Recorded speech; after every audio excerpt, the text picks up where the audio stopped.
ಘನನಲಾ ಭಗದತ್ತ ಕಾಂಭೋಜನುಪದಸ್ಥನಲಾ ವಿರಾಟನ ತನುಜನಿ ಪಾಂಚಾಲಕೆ ಕಯರಿ ಮಹೀಭುಜರೋ ವಿನುತರಲ್ಲಾದಂತ ವಕ್ತ್ರನು ನಿನಗೆ ಕಿರುಕುಳನೆ ಜರಾಸಂಧನ ಸುತನ ನೀನೇಕೆ ಬಣ್ಣಿಸೆ ಭೀಷ್ಮ ಹೇಳೆಂದ.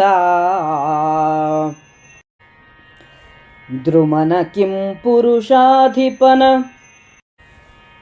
ವಿಕ್ರಮವ ಬಣ್ಣಿಸಲಾಗದೆ ಭೂರಮಣರಿದೆಲ ಮಾಳವಾಂಗ ಕಳಿಂಗ ಕೋಸಲರೋ ವಿಮಳರ ನಿಬರನುಳಿದು ಕೃಷ್ಣ ಭ್ರಮೆ ಹಿಡಿದುದೈ ನಿನಗೆ ನಿನ್ನ ಕ್ರಮದ ಭಣಿತೆಯ ಕರ್ಮ ಬೀಜವನರಿಯೇ ನಾನೆಂದ.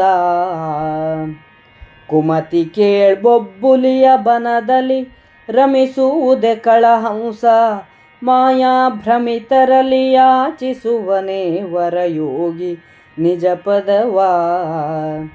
ಸಮರ ಪಟು ಭಟ ದರ್ಪ ಪಿತ್ತ ಭ್ರಮ ವಿಸಂಸ್ಥೂಲ ಚಪಳ ಚಿತ್ತ ಸ್ಥಿಮಿತ ಭೂಪರ ಬಗೆವೆನೇ ತಾನೆಂದನಾ ಭೀಷ್ಮ. ಖತಿಯ ಹಿಡಿದು ಸಕಲ ರಾಜ ಪ್ರತತಿಗಳು ದುರ್ಮಾರ್ಗ ಮಾನವ್ಯಥಿಕರದೊಳು ಬೆದ್ದರನೆ ಬರು ಜಲಧಿ ಘೋಷದಲ್ಲಿ ಕ್ರತುವ ಜಲದಲ್ಲಿ ಕದಡು ಗಂಗಾಸುತನ ಹೊಯ್ ಕಟವಾಯ ಕೊಯ್ ನಿಶ್ಚಿತ ಘಟಾಗ್ನಿಯಲಿವನ ಸುಡಿಯಂದುದು ನೃಪೌರಾತ.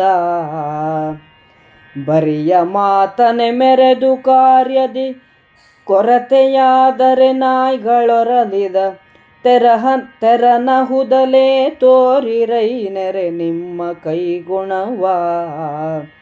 ಇರಿದು ನೀವು ಕೊಲಲಾಗದಿರ್ದೊಡೆ ನೆರೆ ಘಟಾಗ್ನಿಯೊಳುರು ಇರ್ದೊಡೆ ಕೆರಹು ನಿಮ್ಮಯ ಬಾಯಲೆಂದನು ಭೂಪರಿಗೆ ಭೀಷ್ಮ.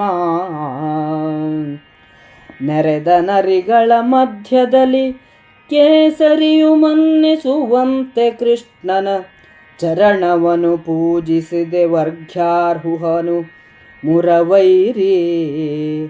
ಜರಡುಗಳು ನೀವೀ ಜನಾರ್ದನನೊರೆಗೆ ಬಹರೇ ಪ್ರತಿಯನಿಸಿ ನರಹರಿಗೆ ಸರಿಯೇ ಹೋಗಿ ಎಂದನು ಭೂಪರಿಗೆ ಭೀಷ್ಮ.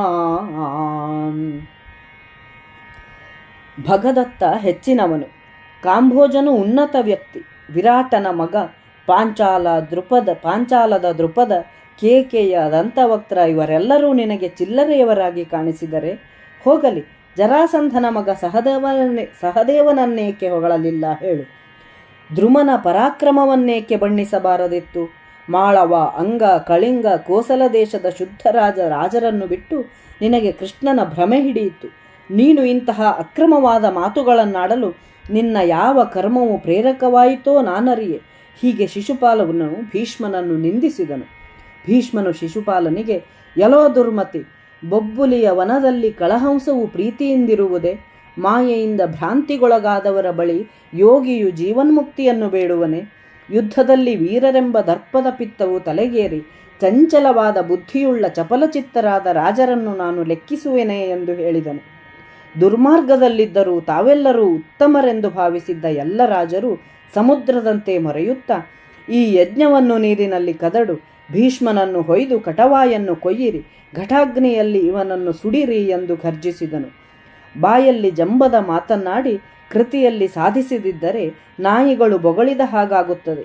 ನನ್ನನ್ನಿರಿದು ಕೊಲ್ಲಲು ನಿಮ್ಮ ಕೈಯಲ್ಲಾಗದ್ದಿರೆ, ಘಟಾಗ್ನಿಯಲ್ಲಿ ನನ್ನನ್ನು ಸುಡಲು ನಿಮಗೆ ಆಗದಿದ್ದರೆ ನಿಮ್ಮ ಬಾಯಲ್ಲಿ ನನ್ನ ಪಾದರಕ್ಷೆ ಎಂದು ಭೀಷ್ಮನು ಪಣವೊಡ್ಡಿದನು. ನರಿಗಳ ನಡುವೆ ಸಿಂಹವನ್ನು ಗೌರವಿಸುವಂತೆ ನಾವು ಶ್ರೀಕೃಷ್ಣನಿಗೆ ಅಗ್ರಪೂಜೆಯನ್ನು ಮಾಡಿದ್ದೇವೆ. ಶ್ರೀಕೃಷ್ಣನು ಅರ್ಘ್ಯಕ್ಕೆ ಅರ್ಹ. ನೀವು ಸತ್ವಹೀನರು.